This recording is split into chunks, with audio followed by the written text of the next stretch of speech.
ಅಣ್ಣ ನಮ್ಮ ಬಾಸ್ ಬಗ್ಗೆ ತುಂಬ ಜನ ಕೆಟ್ಟದಾಗ ಮಾತಾಡ್ತಾರೆ. ಆದರೆ ಎಷ್ಟು ಜನ ಮಾತಾಡಿದ್ರು ಅವ್ರ ಪರವಾಗಿ ನಿಲ್ಲೋದು ಇಬ್ಬರೇ ವ್ಯಕ್ತಿಗಳು. ಒಂದು ನಮ್ಮ ಅಣ್ಣ ಧನ್ವೀರಣ್ಣ, ಇನ್ನೊಂದು ನಮ್ಮ ರಚ್ಚು ಮ್ಯಾಮು. ಇವರಿಬ್ಬರನ್ನ ನಾವು ಯಾವತ್ತೂ ಬಿಟ್ಕೊಡಲ್ಲ. ಇವತ್ತು ಅಷ್ಟೇ ಅವ್ರು ತಪ್ಪು ಮಾಡಿದಾರೋ ಇಲ್ಲೋ ನಮಗೂ ಗೊತ್ತಿಲ್ಲ, ಯಾರಿಗೂ ಗೊತ್ತಿಲ್ಲ. ಆದರೆ ನಮಗೆ ಗೊತ್ತಿರೋದೇನೋ ನಮ್ಮ ಬಾಸ್ ಏನಂತ ನಮ್ಗೆ ಗೊತ್ತು. ಯಾರೋ ತಗೊಂಡು ನನ್ನ ಮಕ್ಳು ಮಾತಾಡ್ತಾರೆ ಅಂದ್ಬಿಟ್ಟು ನಾವೆಲ್ಲ ಮಾತಾಡಲ್ಲ. ಆದರೆ ನಮ್ಮ ಮ್ಯಾಮು ರಚಿತಾ ಮ್ಯಾಮು ಯಾವತ್ತೂ ನಮ್ಮ ಬಾಸ್ನ ಬಿಟ್ಕೊಟ್ಟಿಲ್ಲ. ಇವಾಗಷ್ಟೇ ನಾವು ಬಿಟ್ಕೊಡಲ್ಲ ಅವ್ರನ್ನ. ಹೋದ ವರ್ಷ ನಮ್ಮ ಬಾಸ್ ಆಚೆ ಬಂದಿದ್ರು, ZL ವಿಶ್ ಮಾಡಿದ್ರು. ಈ ವರ್ಷ ನಮ್ಮ ಬಾಸ್ ಇಲ್ಲ, ಅದಕ್ಕೆ ನಾವು ತುಂಬ ದೂರದಿಂದ ಬಂದು ವಿಶ್ ಮಾಡ್ತಾ ಇದ್ದೀರಿ. ಎಷ್ಟು ಬೇಜಾರಾಗ್ತಾ ಇದೆ ಡಿ ಬಾಸ್ ಅವರು ಈ ಸಮಯದಲ್ಲಿ ಇರದೇ ಅವರು? ಬೇಜಾರಾಗಲ್ಲ ಬ್ರೋ, ನೋಡು ಬ್ರೋ, ಬೇಜಾರಾಗಲ್ಲ ಬ್ರೋ. ಬಾಸ್ ಬಗ್ಗೆ ಆಗಲ್ಲ ಬ್ರೋ.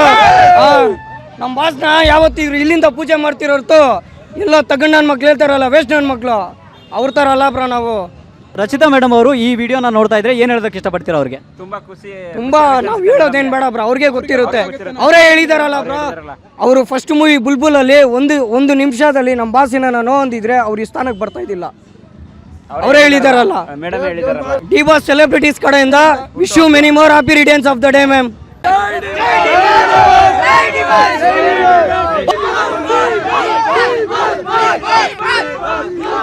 ನಮ್ಮ ವಿಜಯವಾಹಿನಿ ನ್ಯೂಸ್ ಚಾನೆಲ್ನಲ್ಲಿ ಪ್ರಮೋಷನ್, ಜಾಹೀರಾತು, ಅಡ್ವರ್ಟೈಸ್ಮೆಂಟ್ ನೀಡಲು ಸಂಪರ್ಕಿಸಿ 9535808456.